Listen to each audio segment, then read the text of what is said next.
Hey, everybody. This is your guy, Mark, the Grand Schwalbini, coming to you with my projection for what your 76ers may or may not do heading into the trade deadline, which is coming up within the next week. Uh, Difficult situation. We've got the Joel Embiid meniscus injury. We don't know, and we probably won't know till Monday or Tuesday what the course of action is going to be. Is he going to be out for a couple weeks or 6 to 8 weeks, or is he going to get surgery, or is he not going to get surgery? Should they just shut him down and get ready for a healthy year next year?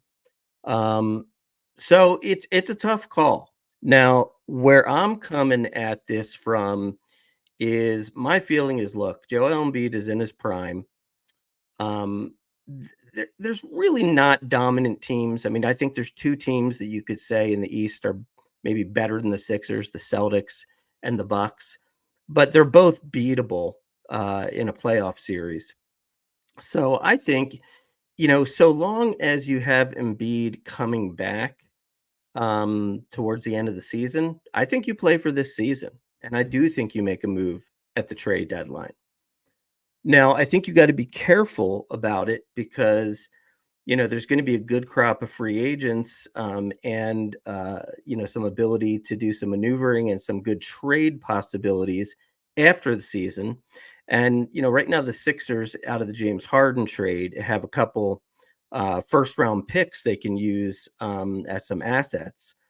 So what I would do, look, easier said than done. I mean, Daryl Morey's got his work cut out for him, but I'm saying I would try to maybe trade one of those first round picks to make a move now, and then save one of those first round picks to make a move after, after the end of the season.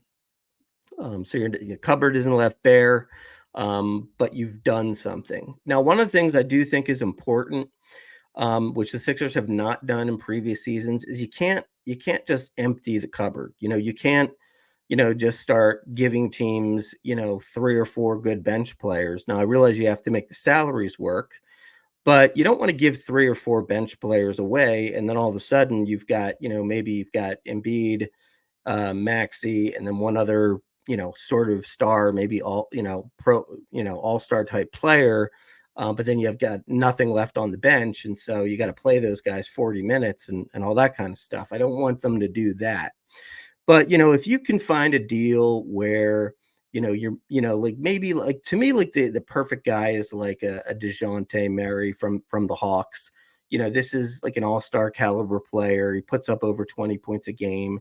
He's got a knack for hitting shots at the end of games, which I think is important because you've got Embiid to do that. It's tall, it's harder for a tall guy to do that when you bring the ball into him in the post, and if he does decide to do a dribble, there could be a steal.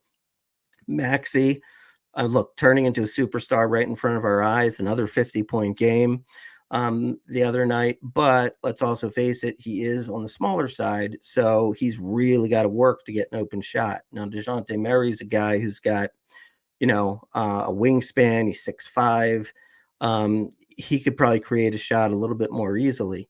That's the kind of guy I want, and if I could get him for maybe one of those first round picks, maybe like a Jaden Springer, who's a former first round pick of ours that probably is an NBA player, just needs to blossom where he could get some more time.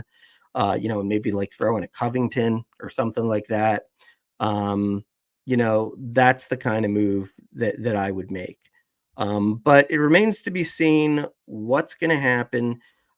For me, I'd be pretty disappointed if they only make one of those, service level moves like they're talking about, bringing back Andre Drummond to fill in while Embiid is out, and that's great. I mean, I think Andre Drummond would be a great, um, fill in for Joel Embiid. But then when Joel Embiid comes back, it's not like you have much of a massive upgrade that's going to help you in a playoff series. Um, so I'd like to see what the Sixers can do. You've got, Zach Levine now is off the table because he's out for the year with an injury. So that's kind of another guy taken off the board. But I am the Grand Schwalbini, and I don't have my lamp with me today. Maybe I will bring it back to the Casa de Schwalbini.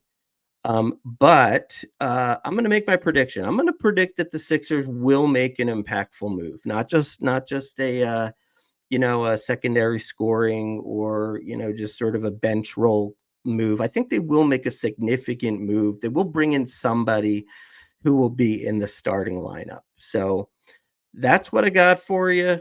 Let's see what happens. I think we're going to see Maxi, having a lot of 40-point games while Embiid's out, which is kind of cool. It's kind of fun to see him rise to the occasion. But we're also going to have some nights like the other night where they got blown out by the Nets because half the team was out.